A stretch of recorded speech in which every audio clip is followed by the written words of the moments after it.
여러분, 혹시 요즘 부쩍 피로가 풀리지 않거나 아침에 일어나도 몸이 무겁고 찌뿌둥한 느낌 드시진 않으세요? 나이가 들면 예전 같지 않다는 말 자주 하시잖아요. 젊을 때는 하루만 푹 자면 금방 회복됐는데요. 요즘은 며칠을 쉬어도 개운하지가 않고 눈도 침침하고 기억력도 예전만 못한 것 같고요.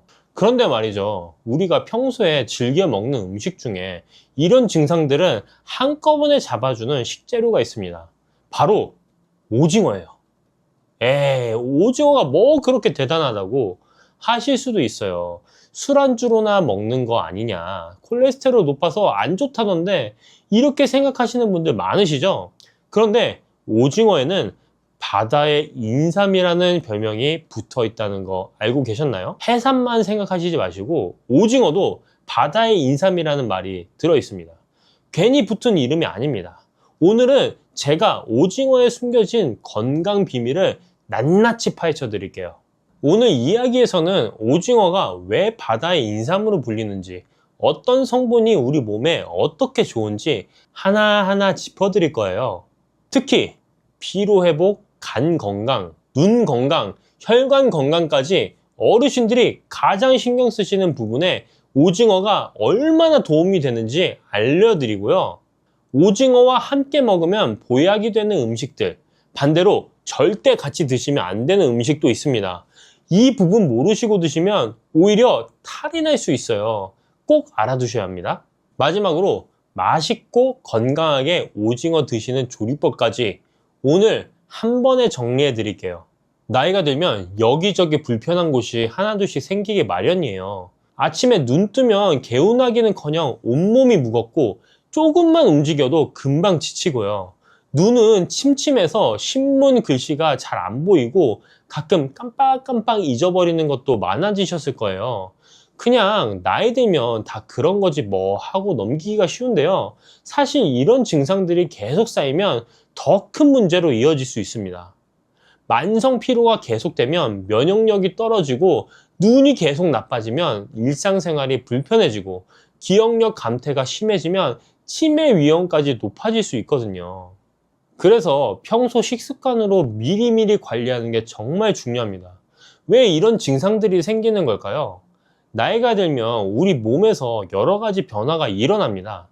우선 간 기능이 예전만 못해져요. 간은 우리 몸의 해독 공장인데 이 기능이 떨어지면 피로 물질이 잘 안 빠지고 쌓이게 됩니다. 그러니까 자도 피곤한 거예요. 눈도 마찬가지입니다. 나이가 들면 망막 세포가 약해지고 눈을 보호하는 항산화 물질도 줄어들어요. 그래서 눈이 쉽게 피로해지고 침침해지는 거죠. 뇌도 빼놓을 수 없어요. 뇌세포막을 구성하는 좋은 지방이 부족해지면 기억력과 인지 기능이 떨어집니다. 특히 DHA라는 성분이 부족하면 치매 위험도 높아진다고 해요. 여기에 운동 부족, 불규칙한 식습관, 스트레스까지 더해지면 문제가 더 커지고요. 그런데 이런 문제들을 한꺼번에 도와줄 수 있는 성분이 있습니다. 바로 타우린과 DHA예요. 그리고 이 두 가지가 아주 풍부하게 들어있는 식품이 바로 오징어입니다. 자, 이제 본격적으로 오징어가 왜 바다의 인삼인지 알려드릴게요. 첫 번째, 간 건강과 피로 회복에 탁월합니다. 오징어에는 타우린이라는 성분이 아주 풍부해요. 100g당 300에서 400mg이나 들어있는데 이게 같은 양의 소고기보다 무려 10배 이상 많은 양입니다. 대한간학회지에 발표된 연구에 따르면 타우린은 간세포를 보호하고 독소를 중화시키는 역할을 합니다. 술 드신 다음날 해장국에 오징어 넣어 드시면 속이 풀리는 게 다 이유가 있는 거예요.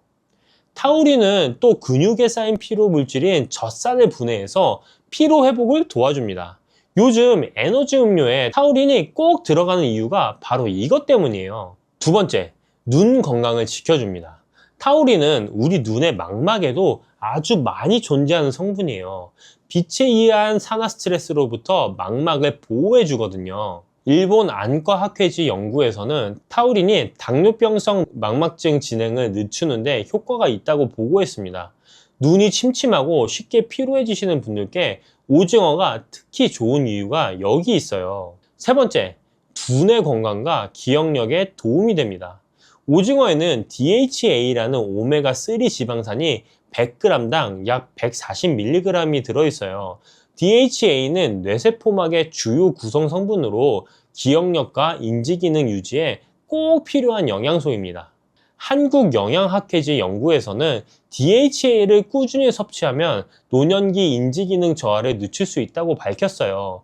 치매 예방에도 연관이 있다고 하니 일주일에 두세 번 오징어 드시면 뇌 건강 유지에 충분한 양을 섭취하실 수 있습니다. 네 번째, 혈관 건강에도 좋습니다. 오징어에 들어있는 EPA와 DHA 같은 오메가3 지방산은 혈중 중성지방 수치를 낮추고 혈액순환을 개선해요. 미국 심장학회 자료에 따르면 오메가3 지방산은 동맥경화 진행을 억제하고 혈압을 낮추는 효과가 있습니다. 타우린 역시 혈관을 이완시켜 고혈압 예방에 도움이 되고요. 다섯 번째, 빈혈 예방에 효과적입니다. 오징어에는 비타민 B12가 풍부해요. 100g만 드셔도 하루 권장량을 거의 채울 수 있을 정도입니다. 비타민 B12는 적혈구 생성에 꼭 필요한 영양소인데 특히 위장 흡수 기능이 떨어진 어르신들께서 부족해지기 쉬운 영양소예요. 오징어를 꾸준히 드시면 빈혈 예방에 큰 도움이 됩니다. 여섯 번째, 다이어트와 근육 유지에 좋습니다. 오징어는 고단백 저칼로리 식품의 대표 주자예요. 100g당 약 85kcal 밖에 안 되는데 단백질은 18g이나 들어있거든요. 닭가슴살이랑 비슷한 수준이에요. 특히 나이가 들면 근육이 자연스럽게 줄어드는데 이걸 근감소증이라고 해요. 충분한 단백질 섭취가 이 근감소증을 예방하는데 아주 중요합니다. 이렇게 좋은 오징어 어떻게 드셔야 더 효과적일까요? 제가 맛있고 건강하게 드시는 방법을 알려드릴게요. 함께 먹으면 좋은 음식부터 말씀드릴게요. 첫 번째, 무입니다. 무에 들어있는 디아스타제라는 소화효소가 오징어의 단백질 소화를 도와줘요. 또 무의 식이섬유가 콜레스테롤 흡수를 억제해주기도 하고요. 오징어 뭇국, 오징어 무침은 영양학적으로 아주 좋은 궁합이에요. 둘째, 미나리예요. 미나리는 해독작용이 뛰어나서 오징어와 함께 먹으면 간 건강에 시너지 효과가 납니다. 오징어 미나리 초무침, 전통적으로 사랑받아온 조합인데 다 이유가 있는 거예요. 셋째, 양배추입니다. 양배추에 들어있는 비타민 U가 위 점막을 보호해줘요. 오징어가 소화가 좀 어려운 편인데 양배추와 함께 드시면 위장 부담을 줄일 수 있습니다. 네 번째는 부추예요. 부추는 몸을 따뜻하게 해주는 성질이 있어서 차가운 성질의 오징어와 균형을 맞춰줍니다. 오징어 부추볶음은 스테미나 음식으로도 유명하죠. 자, 다섯 번째, 레몬이나 식초입니다. 산 성분이 오징어의 단백질을 부드럽게 해서 소화를 돕고 비타민C가 철분 흡수율을 2배에서 3배 정도 높여줘요. 오징어 회 드실 때 레몬즙 뿌려 드시면 맛도 좋고 영양 흡수도 좋아집니다. 적정 섭취량도 알려드릴게요. 일반적으로 일주일에 2에서 3회, 한 번에 100에서 150g 정도가 적당합니다. 대략 오징어 한 마리가 200에서 300g 정도 되니까 반마리에서 한 마리 정도 드시면 돼요. 건강한 조리법 4가지를 소개해 드리겠습니다. 첫 번째, 오징어 뭇국입니다. 무를 나박썰기에서 먼저 끓이다가 무가 반쯤 익으면 손질한 오징어를 넣어주세요. 국간장으로 간하고 대파 마늘을 넣으면 완성이에요. 무의 소화효소가 오징어 소화를 돕고 국물이라 소화 부담도 적어서 어르신들께 특히 좋습니다. 자, 두 번째는 오징어 미나리 초무침이에요. 오징어를 끓는 물에 살짝 데쳐서 먹기 좋게 썰고 미나리는 5cm 길이로 잘라주세요. 초고추장에 버무리면 새콤달콤하니까 입맛도 돋우고 간 건강에도 좋은 반찬이 됩니다. 자, 세 번째, 오징어 양배추 볶음입니다. 오징어에 칼집 넣어서 먹기 좋게 썰고 양배추, 양파, 당근을 채 썰어서 함께 볶아주세요. 간장과 굴소스로 간하면 밥 반찬으로 그만이에요. 양배추의 비타민 U가 위 건강을 지켜줍니다. 자, 네 번째, 오징어 콩나물밥이에요. 쌀 위에 콩나물을 올리고 그 위에 손질한 오징어를 올려서 밥을 지으세요. 양념장 만들어서 비벼서 드시면 한 그릇으로 단백질, 탄수화물, 식이섬유를 균형 있게 드실 수 있어요. 콩나물에 아스파라긴산이 피로회복까지 도와줍니다. 이렇게 좋은 오징어지만 몇 가지 조심해야 할 부분도 있습니다. 이 부분을 꼭 알아두세요. 자, 첫 번째, 감과 함께 드시면 안 됩니다. 이거 정말 중요해요. 감에 들어있는 탄닌이라는 성분이 오징어의 단백질과 결합하면 위장에서 돌처럼 굳어지는 위석이 생길 수 있습니다. 실제로 60대 여성분이 오징어회 드시고 후식으로 곶감을 여러 개 드셨다가 심한 복통으로 병원에 가셨는데 위에 돌이 생겨서 내시경으로 제거한 사례가 있어요. 오징어 드시고 최소 2시간에서 3시간은 감 드시지 마세요. 특히 곶감이나 떫은 감에 탄닌이 더 많이 있습니다. 자, 둘째는 녹차나 홍차도 같은 이유로 주의가 필요합니다. 녹차와 홍차에도 탄닌이 들어있거든요. 오징어 드시면서 진한 차를 함께 마시면 소화가 잘 안 되고 단백질 흡수율도 떨어집니다. 차는 식후 30분에서 1시간 지나서 드시는 게 좋아요. 자, 셋째, 콜레스테롤 걱정하시는 분들께 말씀드릴게요. 오징어에 콜레스테롤이 좀 있는 건 사실이에요. 100g에서 250mg 정도 들어있거든요. 그런데 최근 연구에서는 음식으로 먹는 콜레스테롤이 혈중 콜레스테롤에 미치는 영향이 생각보다 적다는 결과가 나오고 있어요. 미국 식이지침에서도 2015년부터 콜레스테롤 섭취 제한 권고를 삭제했습니다. 다만 고지혈증이 있으신 분들은 일주일에 한 번에서 2번, 한 번에 100g 정도 적당히 드시고 내장 부분은 피해서 드시는 게 좋겠습니다. 자, 넷째, 소화 기능이 약하신 분들은 조리법에 신경 쓰세요. 오징어가 좀 질긴 편이라서 소화에 부담이 될 수 있어요. 잘게 썰어서 충분히 씹어 드시거나 국이나 찌개처럼 부드럽게 조리해서 드시는 게 좋습니다. 무나 양배추처럼 소화를 돕는 채소와 함께 드시면 더 좋고요. 오징어는 괜히 바다의 인삼이라고 불리는 게 아닙니다. 타우린이 소고기의 10배 이상 들어있어서 간 건강과 피로 회복에 탁월하고 DHA가 풍부해서 뇌 건강과 기억력 유지에 도움이 되고 눈 건강, 혈관 건강, 빈혈 예방까지 정말 다재다능한 식품이에요. 고단백 저칼로리라서 근육 유지와 체중 관리에도 좋고요. 다만 감, 녹차, 도토리묵과는 함께 드시지 마시고 소화가 부담되시면 무나 양배추와 함께 부드럽게 조리해서 드세요. 한국은 세계 1위의 오징어 소비 국가입니다. 우리 밥상에서 그만큼 친숙한 식재료인데 오늘 알려드린 내용 잘 기억하시고 제대로 챙겨 드시면 건강에 큰 도움이 되실 거예요. 일주일에 2번에서 3번 무나 미나리, 양배추와 함께 오징어 드셔보세요. 피로도 풀리고 눈도 맑아지고 머리도 한결 가벼워지실 겁니다. 여러분, 혹시 버터 드실 때 찜찜한 적 있으세요? 혈관 막힌다, 살찐다, 콜레스테롤 올라간다. 그래서 마가린이나 식물성 버터로 바꾸신 분들 많으시죠? 그런데요, 한때 미국에서는 의사들이 TV 광고에 나와서 버터 끊고 마가린 드세요 라고 권했던 시절이 있었습니다. 미국 심장협회까지 나서서 식물성 기름을 추천했어요. 근데 지금은요, 그 마가린이 오히려 몸에 해롭다는 게 밝혀졌습니다.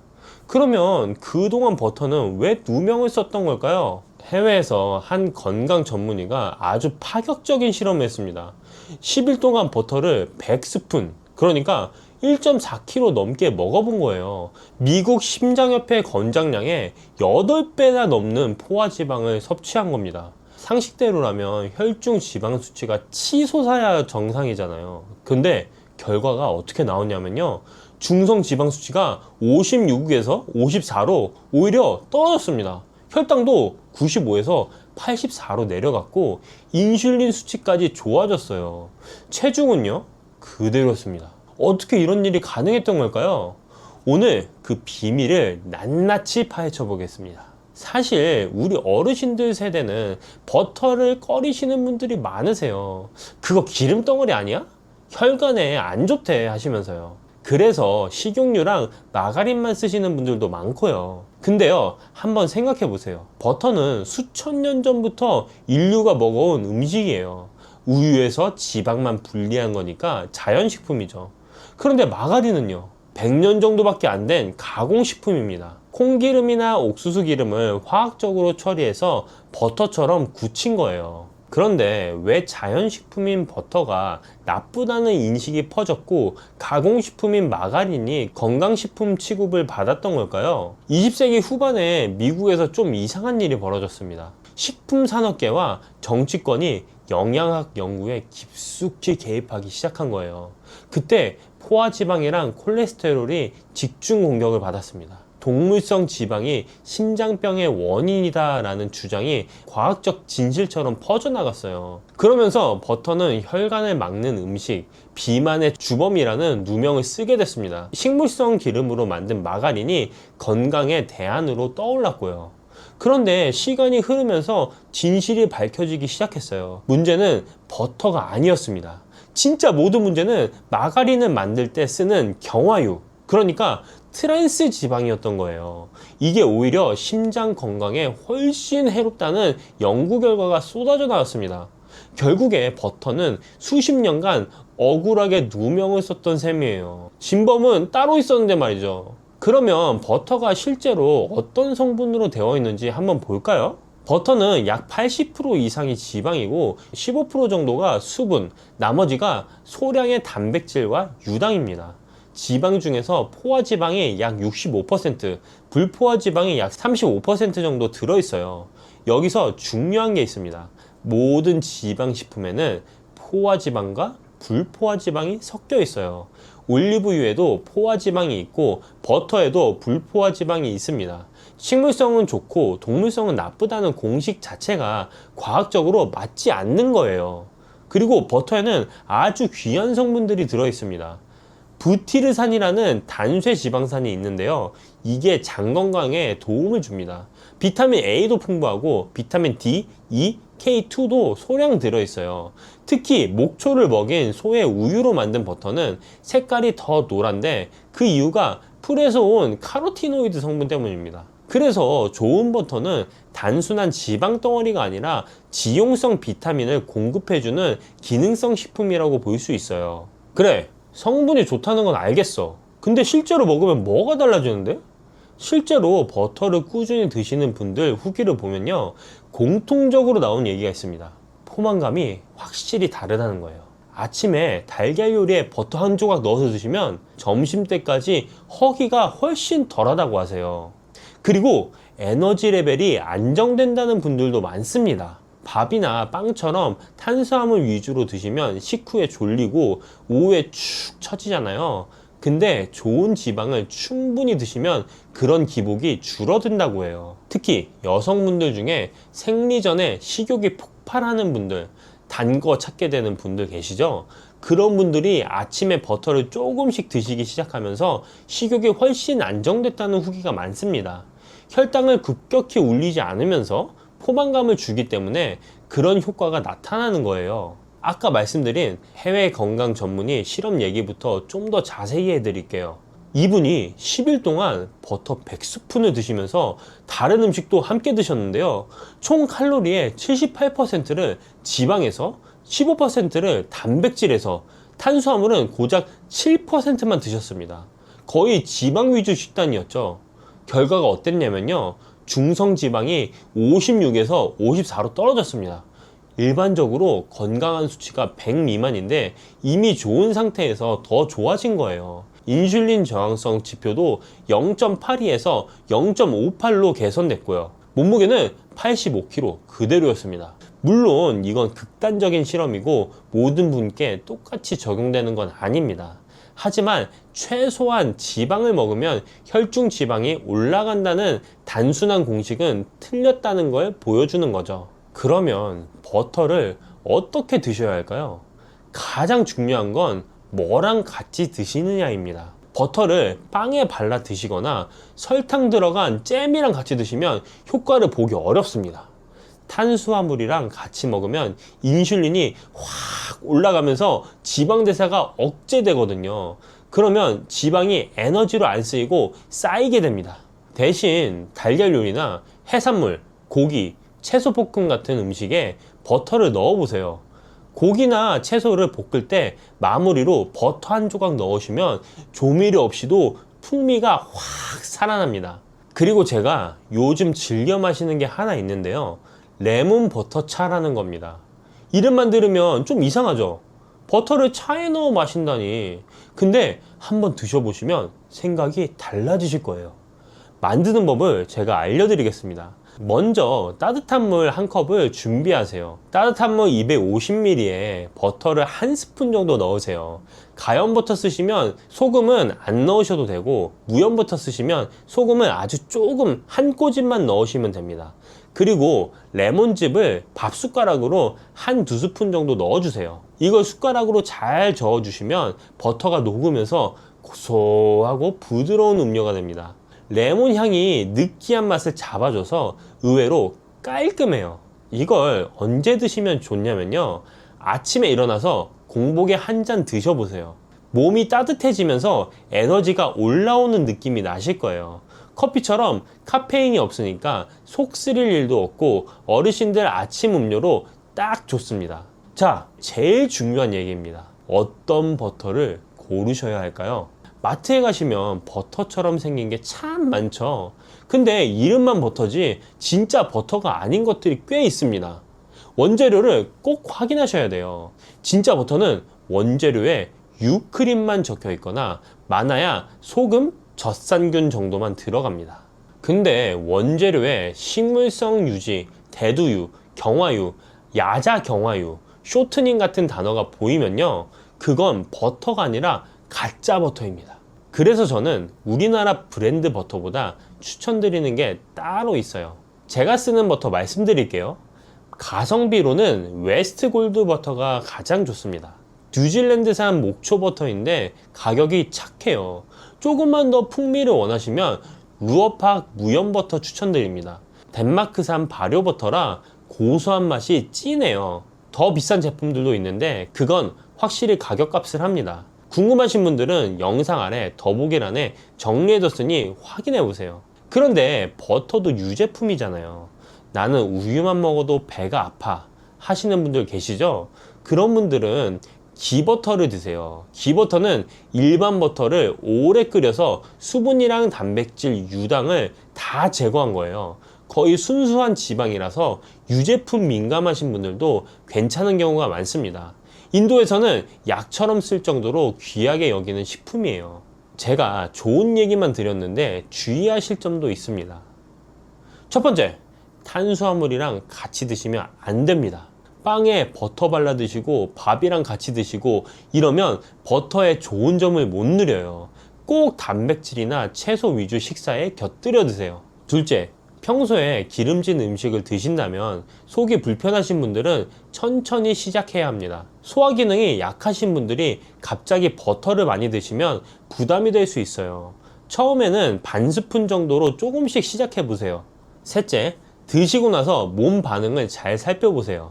속이 편하고 에너지가 좋아지면 괜찮은 거고, 불편하면 양을 줄이거나 기버터로 바꾸셔야 합니다. 버터는 수십 년간 억울하게 누명을 썼습니다. 진짜 문제는 버터가 아니라 경화유로 만든 가짜 버터였어요. 진짜 버터는 오히려 포만감을 주고 에너지를 안정시키고 좋은 지방산과 비타민을 공급해주는 식품입니다. 다만 기억하세요.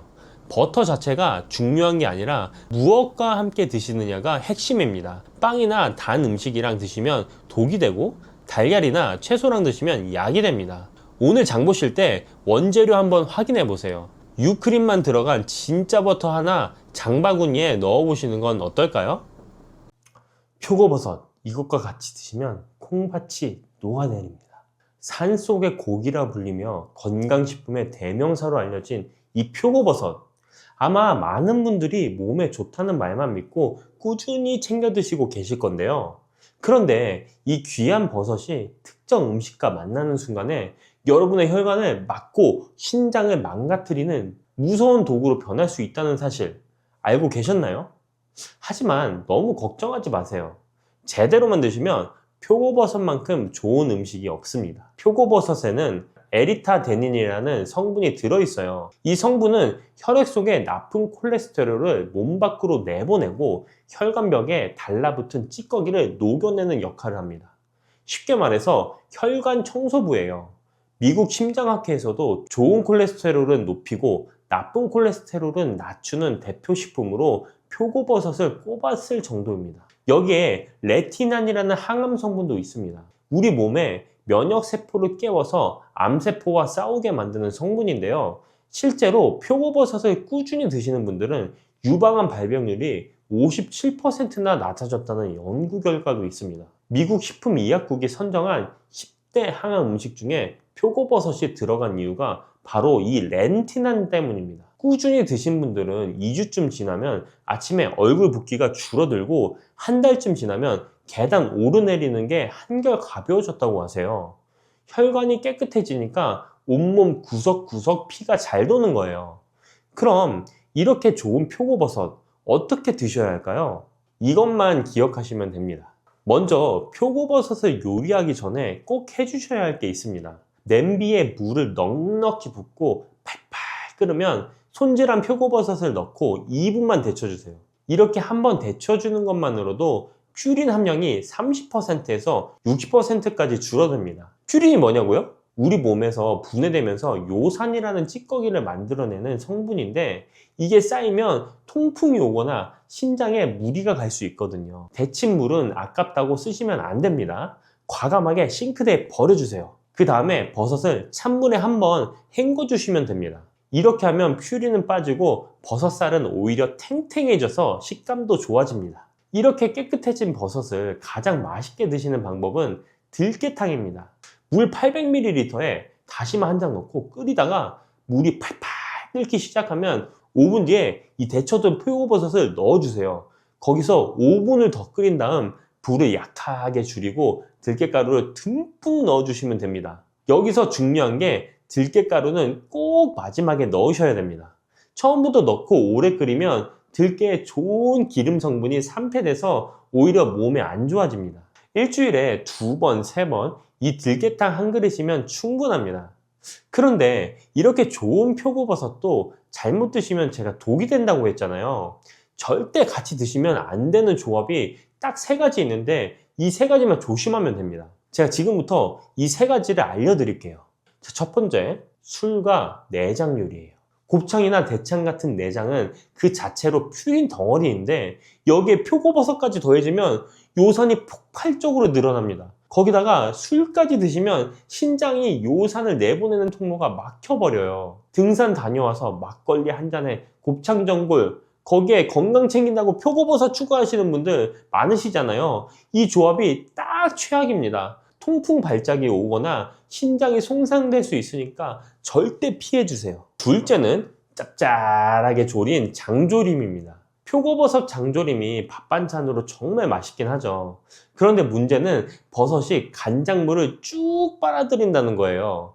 나트륨이 한꺼번에 몸속으로 들어오면 우리 몸은 수분을 붙잡아 두려고 하고 혈액량이 늘어나면서 혈압이 올라갑니다. 이 압력을 신장이 고스란히 받아내야 하는데 마치 낡은 정수기 필터에 고압의 물을 밀어 넣는 것과 같아요. 드시더라도 국물은 절대 밥에 비비지 마시고 버섯만 건져 드세요. 자, 셋째, 생으로 드시는 겁니다. 산에서 갓 따온 싱싱한 표고버섯을 기름장에 찍어 드시는 분들 계시는데 이게 진짜 위험합니다.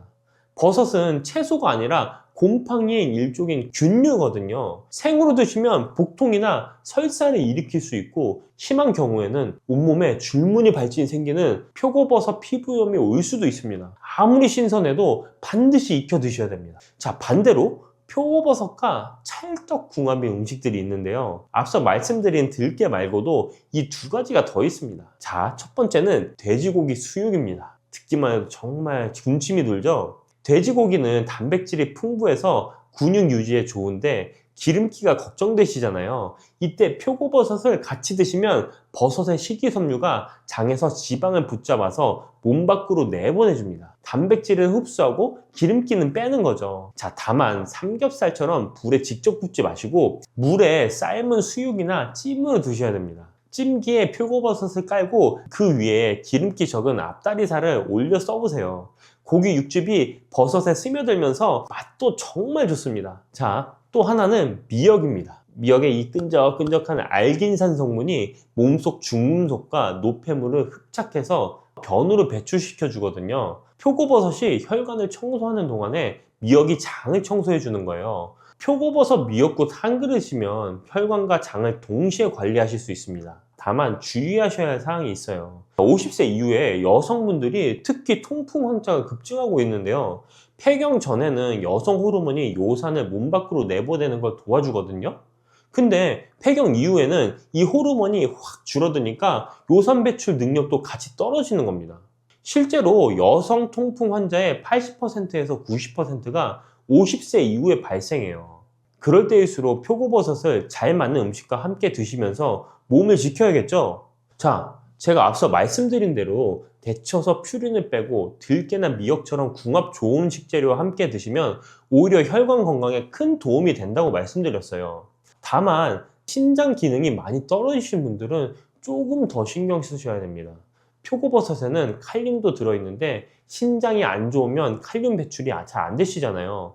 이런 분들은 데치기를 2번이 아니라 3번, 4번 해주시면 칼륨까지 싹 빠질 수 있습니다. 신장 아프신 분들은 꼭 이 부분을 유의하셔서 드시면 좋겠습니다. 자, 마지막으로 공복에는 드시지 마세요. 버섯의 식이섬유가 빈속에 들어가면 속이 쓰릴 수 있습니다. 식사 중간이나 식후에 드시는 게 가장 좋습니다. 혈관을 청소해주는 에리타데닌, 암 예방해주는 렌티난까지 정말 귀한 성분들이 많이 들어있는데요. 다만 어떻게 드시느냐가 중요합니다. 제가 데쳐서 드시라고 말씀드렸죠. 오늘 장 보실 때 표고버섯 한 봉지 한번 담아 보시고요. 제가 말씀드린 이 방식대로 데쳐서 드시는 아주 작은 습관 하나가 여러분의 혈관을 지키고 건강한 하루가 될 겁니다. 오늘도 건강한 하루 되세요. 올리브오일 잘못 먹으면 살이 찝니다. 무슨 소리야? 올리브오일 먹고 다이어트 혈당 관리에 좋다면서 이런 생각 드실 거예요. 올리브오일은 분명 좋은 기름이에요. 근데 무작정 먹는다고 달라지지 않습니다. 어떻게 먹느냐에 따라서 약이 될 수도 있고 그냥 살로 갈 수도 있습니다. 그 이유 바로 알려드릴게요. 올리브오일 2숟가락이요. 열량이 120kcal입니다. 라면 반 개 정도 되거든요. 그러니까 이걸 아무렇게나 드시면 그냥 살로 가는 거예요. 근데 제대로 드시면 얘기가 달라집니다. 나이가 들수록 살 빼기가 예전 같지 않으시죠? 젊을 때는 조금만 신경 써도 빠졌는데 지금은 뭘 해도 안 빠지는 느낌이 있으시잖아요. 그래서 올리브오일 얘기 듣고 시작하신 분들 많으세요.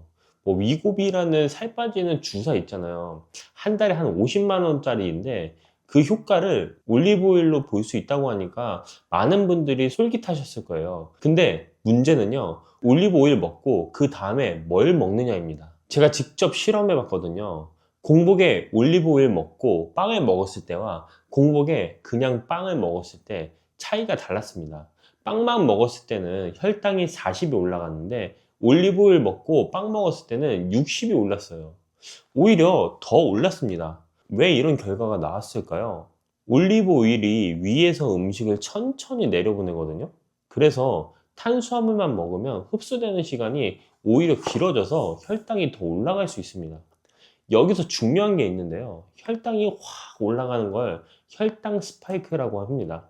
혈당이 확 올라가면 인슐린이 확 나오고요. 인슐린이 많이 나오면 우리 몸이 지방을 쌓기 시작해요. 밥을 먹고 나서 졸리고 금방 또 배고픈 거, 그게 다 혈당 스파이크 때문이에요. 위고비라는 주사 아시죠? 이게 왜 살을 빼주냐면 GLP-1이라는 호르몬 때문이거든요.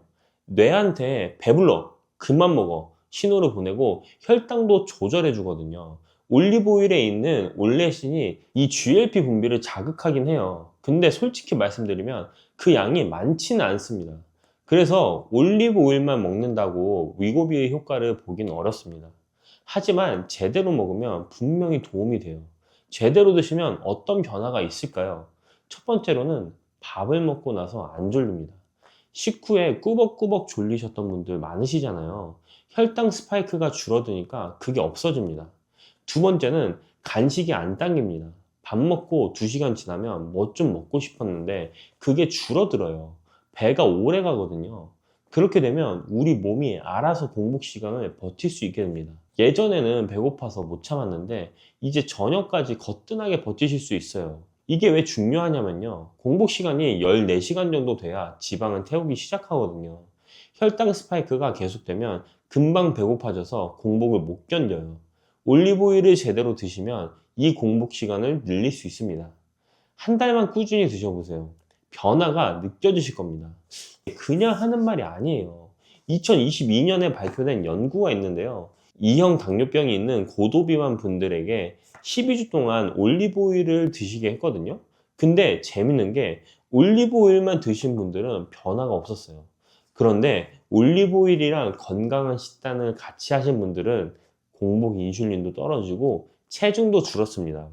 하버드대에서도 12만 명은 무려 24년간 추적한 연구가 있는데요. 올리브오일 드신 분들이 체중이 덜 늘었습니다. 버터나 다른 기름 드신 분들은 오히려 늘었고요.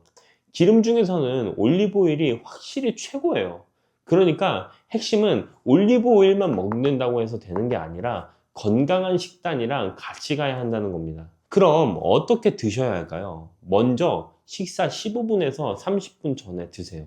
공복 상태에서 올리브오일을 먼저 드시는 거예요. 양은 한 숟가락에서 두 숟가락이면 충분합니다. 15cc에서 30cc 정도 되거든요. 그리고 여기서 진짜 중요한 게 있어요. 앞에서 말씀드린 탄수화물을 바로 드시면 안 된다는 거 기억하시죠?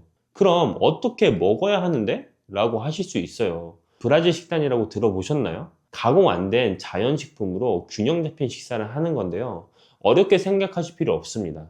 단백질이랑 채소를 먼저 드시면 됩니다. 고기, 생선, 계란, 두부 이런 거 먼저 드시고요. 그 다음에 채소 드시고요. 밥은 맨 마지막에 드시는 거예요. 이 순서가 정말 중요합니다. 혹시 올리브 오일이 목 넘기기 힘드시면 레몬즙을 좀 섞어보세요. 레몬이 GLP-1 분비를 좀 더 도와준다고 하거든요. 그러면 아무 올리브 오일을 먹어도 될까요? 제가 헷갈리지 않게 딱 정리해 드릴게요. 먼저 엑스트라 버진을 고르셔야 됩니다. 엑스트라 버진은 올리브 열매를 그냥 짜서 만든 거예요. 화학 처리 안 한 거거든요. 근데 주의하셔야 할 게 있어요. 일부 제품은 정제유에 엑스트라 버진을 살짝 섞어 놓고 엑스트라 버진이라고 써 놓은 것도 있거든요. 그러니까 성분표를 꼭 확인하세요. 엑스트라 버진 올리브유 100%인지요. 이 병을 보세요. 투명한 플라스틱 병은 피하시는 게 좋습니다. 올리브 오일이 빛이랑 열에 약하거든요. 이것처럼 어두운 색 유리병에 담긴 걸 고르세요. 그래야 산패가 덜 되고요. 산도도 확인해 보시면 좋습니다. 엑스트라 버진은 산도가 0.8% 이하인데요. 낮을수록 신선하고 좋은 겁니다. 0.3% 이하면 아주 좋은 거고요. 가격은 500ml 기준으로 15,000원에서 30,000원 정도면 괜찮은 거 드실 수 있습니다. 너무 싼 건 품질이 걱정되고 너무 비싼 건 아까워서 안 드시게 되거든요. 적당한 가격에 꾸준히 드시는 게 중요합니다. 저는 이 제품을 사용하는데요. 한 27,000원 정도 굉장히 품질도 괜찮습니다. 이거 찾기 어려우신 분들은 제가 하단에 링크 달아놨으니까 그거 보고 확인해 주시면 됩니다. 다만 조심하셔야 할 분들이 있습니다. 췌장이나 담낭에 문제가 있으신 분들은 지방 소화가 어려우실 수 있어요. 이런 분들은 소량부터 시작하시고요. 불편하시면 삶은 계란으로 대체하셔도 좋습니다. 공복에 드시고 속이 울렁거리시는 분들도 계세요. 밥 숟가락으로 반 스푼 정도로 아주 소량부터 시작해 보세요. 그래도 안 맞으면 억지로 드실 필요는 없습니다. 정리하자면 올리브 오일은 기름 중에서는 최고입니다. 그런데 무작정 먹으면 효과가 없습니다. 오히려 살찔 수 있고요. 식사 15분에서 30분 전에 한 두 숟가락 드시면 됩니다. 단백질이랑 채소 먼저 드시고 맨 마지막에 드세요. 이 순서만 지키시면 됩니다. 한 달만 꾸준히 해보시면 밥 먹고 안 졸리고 간식도 안 당기고 저녁까지 거뜬하게 버티실 수 있을 겁니다. 오늘 장 보실 때 올리브 오일 하나 담아보세요.